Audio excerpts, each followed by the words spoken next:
जहाँ आज एक और चर्चा राम मंदिर की भी हुई, चाहे एक और चर्चा 370 की भी हुई, और 10 सालों में किस प्रकार से नरेंद्र मोदी की सरकार ने इस देश की दिशा और दशा को बदला है, इसकी भी चर्चा हमारे पूर्व के वक्ताओं ने किया। लेकिन मेरा ये मानना है कि जब 2006 में एक बार सरकार बनी थी तो इस पूरे बिहार में एक माहौल बना था कि अब बिहार में बदलाव आएगा, और मुझे लगता है कि जब 2014 में सरकार बनी तो देश के युवाओं में, देश के जो वर्तमान पीढ़ी थी उस समय काम करने वाली, उस सब के मन में जो निराशा का भाव था, उन सबको लगता था कि अभी देश का कुछ हो नहीं सकता है।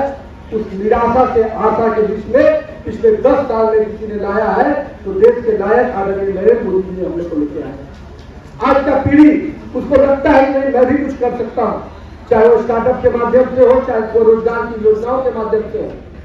आज बड़े पैमाने पर लोग रोजगार की बात करते हैं, जिन्होंने अपने घर से बाहर किसी को रोजगार नहीं दिया हो वो आज रोजगार की बड़ी बड़ी बातें करते हैं।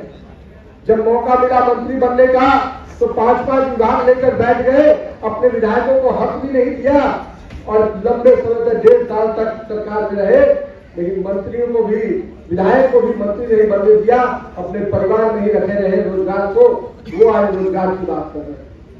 मैं तो ये हमेशा कहता हूँ कि तेजस्वी यादव जी, आपको जब भी मौका मिला आपने अपने लिए और अपने परिवार के लिए रोजगार का चिंता किया, न अपने समाज के लिए, न इस राज्य की जनता के लिए चिंता किया। जिस राज्य के मंत्री के रूप में वो काम कर रहे थे, मुझे बताते हुए आपको दुख होता है कि इस राज्य के मंत्री के रूप मुख्यमंत्री बनकर 5 विभाग देखते रहे, एक विभाग में 1 से 2 बार भी समीक्षा नहीं हुई। आज बोलते हैं कि शिक्षा में जो हम लोगों ने रोजगार दिया, माननीय नीतीश कुमार के नेतृत्व में, माननीय हमारे उस समय के उप मुख्यमंत्री तारकिशोर जी और रेणु जी हो, हमारे सभी मंत्रीगण ने जो उस समय काम किया, उसका ढोल पीटकर उसकी वाहवाही लेने निकले हैं।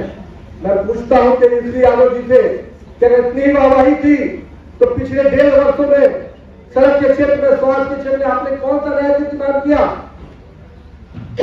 आपके शिक्षा मंत्री यहाँ पर बैठकर राम पर सवाल उठाते रहे, आप मौली बाबा बनकर बैठे रह गए।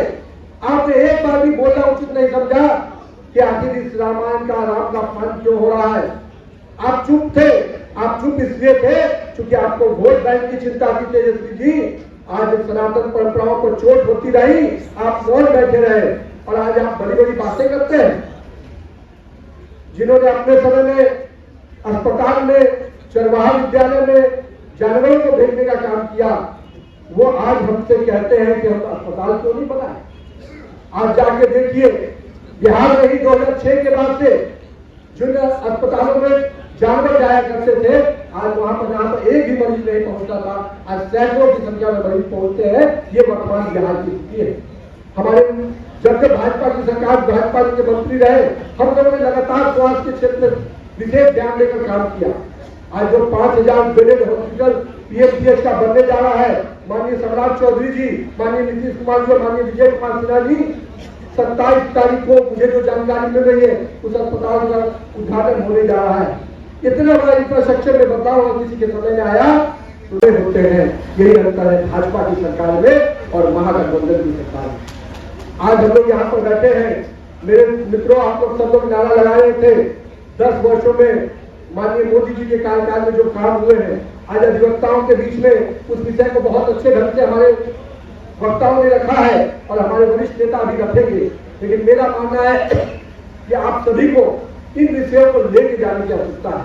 कई बार हमारे ध्यान में जो विषय रहते हैं, हम उसकी चर्चा नहीं कर पाते।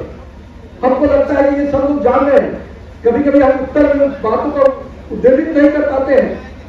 आज आप देखिए कि जब इंफ्रास्ट्रक्चर की बात आती है तो कैसे परिवर्तन होता है। इंफ्रास्ट्रक्चर में सबसे पहले जिस चीज का सृजन होता है तो रोजगार का सृजन होता है। जिस राज्य में 23,000 करोड़ का बजट था, आज वो बजट 2.5 लाख करोड़ के ऊपर जा रहा है। तो ये इंफ्रास्ट्रक्चर में जो डेवलपमेंट का पैमाना बढ़ा है, ये निश्चित रूप से रोजगार के अवसर को उत्पन्न करता है।